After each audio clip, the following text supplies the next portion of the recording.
Halo semua, selamat datang di alur cerita film Our Movie. Gimana kabar kalian hari ini? Semoga sehat selalu dan dimudahkan segala urusannya. Kali ini Mimin mau nerusin alur film Vagabond episode ke-7 dan 8. Ya udah yuk, tanpa lama-lama lagi, mari kita masuk ke film. Semongkok.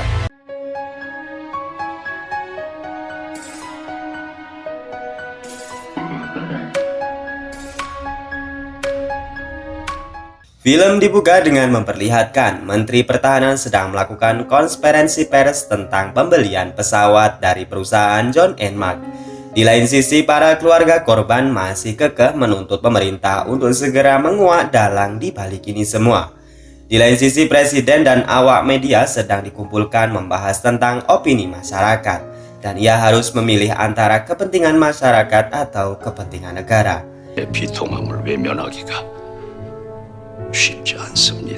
Ketika Gun mengajar reporter Joe, tiba-tiba saja dari arah belakang ada yang menariknya. Ia adalah Edward Park.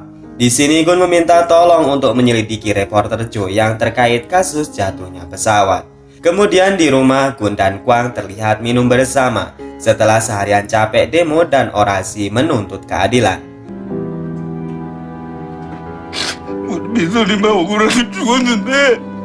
Di kantor Bin, Go-hye dan temannya sedang lembur untuk mengawasi jika saja co-pilot Kim Woo-gi mengaktifkan handphonenya untuk mengetahui secara cepat lokasi mereka berada.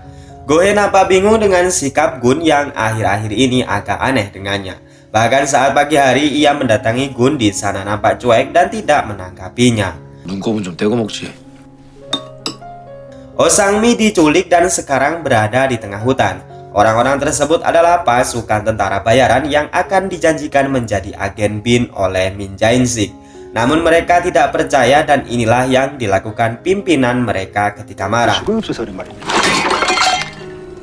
Kim memaksa Oh Sang-mi untuk segera buka mulut tentang keberadaan tim Woo-gi suaminya. Di lain sisi, Min Jae-sik mendatangi Jessica mengabari jika HP Oh Sang-mi sudah disita oleh Bin. Di kantor Bin sendiri, kepala gang terkejut ketika melihat kiriman foto dari Edward Park yang bisa menjadi bukti keterlibatan Jessica dengan jatuhnya pesawat. Di siang itu, Go-hye mengantar kepala Gi Tae-woong ke gedung yang akan dijadikan markas Bin rahasia untuk menghindari pengkhianatan orang dalam. Di sana mereka melihat sinyal yang diaktifkan dari HP Kim Woo-gi. Ternyata sinyal tersebut terarah di perkampungan kumuh negara Maroko. Awalnya Gi Tae-woong menolak jika Go-hye ikut dalam misi. Namun karena kepala gang menyuruhnya, maka ia tidak punya pilihan lain. Go-hye menelpon Gun untuk membantu misi tersebut. Namun ternyata HP-nya tidak aktif dan ia sedang berlatih tinju di sasana milik Kwang. Go-hye kemudian mengatakan jika mereka sudah mengetahui keberadaan Kim Woo-gi. Namun Gun yang masih cemburu malah membantingnya di sana. Saat tim Bin sedang berada di pesawat menuju ke Maroko, Go-hye dikejutkan dengan Gun yang sudah berada di dalam pesawat, dan Go-hye pun senang dengan hal tersebut. Anggota Bin langsung menuju ke markas polisi Maroko. Di sana nampak sekali jika polisi tersebut sudah disogok oleh Jessica Lee dan malah mengancam untuk membubarkan Bin dalam beroperasi karena alasan meresahkan masyarakat. Kim Woo-gi di dalam persembunyiannya nampak ketakutan dan kacau karena paket narkobanya hampir habis. Selain itu ia takut ditangkap karena persembunyiannya sudah diketahui. Anggota Bin langsung membagi tim menjadi 3 kelompok. Mereka juga menyisir lokasi dengan menggunakan drone dan satu-satunya petunjuk adalah air mineral, di mana orang Korea tidak akan sanggup untuk meminum air tanah di sini. Go-hye disuruh untuk membeli air minum dan makanan di supermarket. Tanpa diduga, Gun di sana juga sedang menyamar dan mengejutkannya. Tiba-tiba orang suruhan Kim Woo-gi sedang memborong air mineral yang sangat banyak. Namun Gun dan Go-hye belum menyadari karena perasaan mereka yang masih berselisih. Kemudian anggota Bin yang diketuai oleh kepala gang mendatangi rumah Jessica untuk menangkapnya sebagai dugaan keterlibatan dengan Kim Woo-gi. Sesampainya di sana, Jessica terkejut karena sudah ada Edward Park. Selain itu, kita tahu jika Edward Park dan Jessica dulu pernah menjadi hubungan asmara. Jessica membantah jika ia terlibat dalam jatuhnya pesawat. Dan di sana ia juga mengancam Edward jika ia akan merasakan akibatnya. Kembali ke Maroko di mana anggota BIN dan kepolisian lokal sedang beradu cepat untuk mendapatkan Kim Woo-gi. Bahkan Gun menyamar sebagai pengemis dan Go-hye bertugas memberinya makan. Di malam harinya Gun mendatangi kamar Go-hye dan meminta untuk membantunya menangkap Kim Woo-gi karena Gun menganggap jika Go-hye adalah anggota terbaik Badan Intelijen Negara. Keesokan harinya Go-hye mencoba memberikan masukan kepada tim, namun kepala Gi malah mencampakkannya. Di lain sisi, Go-hye membantu Gun dengan menggunakan kamera inframerah. Namun karena timnya memanggil, terpaksa Gun naik ke lantai atas dan mencari seorang diri. Di kantor polisi, orang suruhan Kim Woo-gi ditahan dan diinterogasi di sana. Sedangkan di kantor BIN mereka melihat orang mencurigakan yang sedang berlari di atas gedung dengan cepat. Usut punya usut, orang tersebut adalah Gun. Dan sekarang ia terpojok dengan drone yang sudah di depannya. Go-hye menyuruhnya kabur, namun di sana ia melihat banyak sekali botol mineral. Dan kemudian masuk ke dalam ruangan tersebut yang ternyata adalah...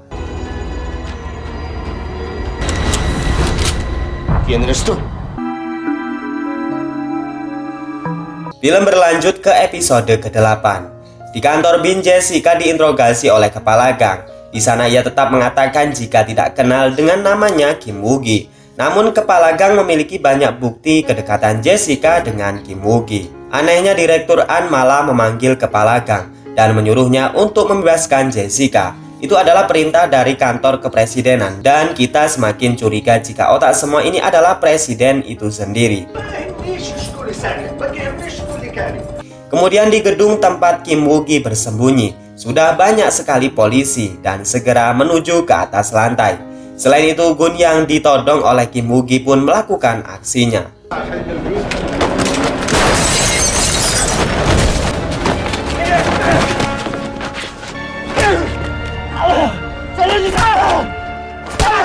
Polisi lokal ke sana dan langsung menangkap mereka berdua. Saat mereka akan dibawa ke kantor polisi, anggota BIN langsung mencegatnya.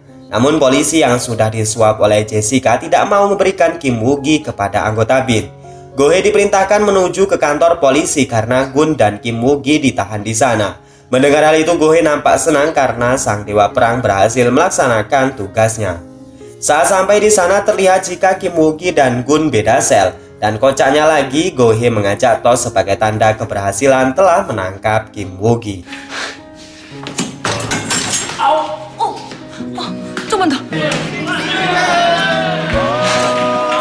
Di ruangan interogasi, Jessica meminta dibebaskan karena waktu 40 jam ditahan tanpa bukti sudah berakhir. Gi Tae-woong melaporkan jika Kim Woo-gi sudah ditangkap bukan oleh timnya, melainkan oleh Go-hye dan Gun.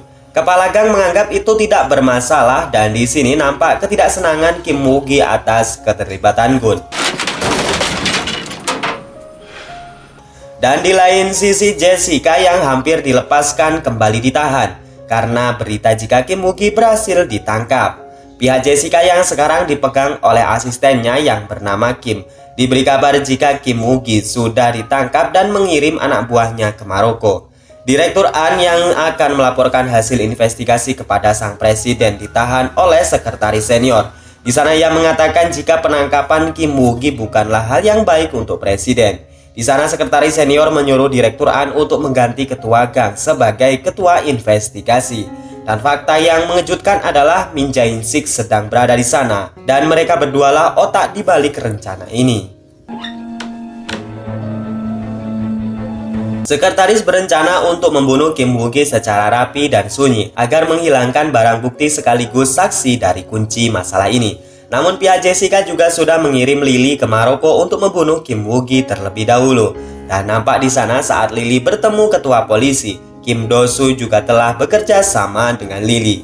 Dan cerita sebenarnya dari pesawat tersebut jatuh adalah Rayman dan Kim Woo-gi melompat menggunakan parasut sebelum pesawat benar-benar jatuh.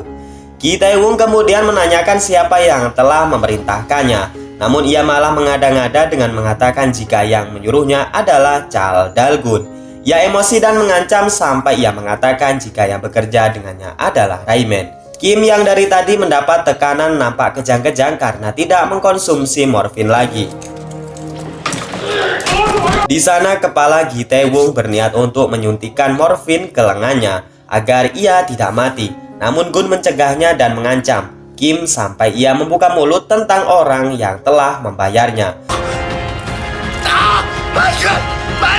Dan kita dikejutkan dengan kebenaran jika Michael lah orang yang telah membayar Kim Woo-gi. Dan kisah dulunya terungkap jika Michael dulu bertemu dengan Jerome dan membayar Kim Woo-gi senilai 5 juta dolar untuk rencana tersebut. Kim Woo-gi dibawa anggota BIN ke Seoul sedangkan Gun dan Go-hye harus naik taksi sendiri. Dalam perjalanan mereka diarahkan ke jalan lain dan Gun terpisah dengan mereka. Usut punya usut hal itu memang sudah direncanakan oleh tim Jessica dan pembunuh bayarannya. Di gang yang sempit, Lilin sudah bersiap untuk membunuh Kim Woo-gi yang sedang dibawa oleh anggota BIN. Dan kemudian inilah aksi keren mereka.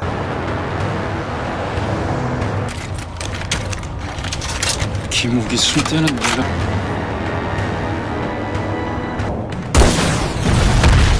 Dari arah lain, Gun dan Go-hye mendengar ledakan hebat dan mereka pun langsung menuju ke sana.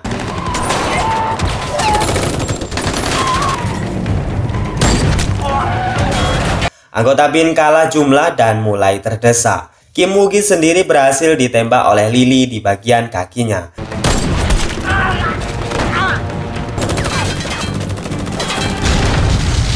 Namun kemudian Gun dan Go-hye datang menggunakan mobil taksi dan menjemput mereka.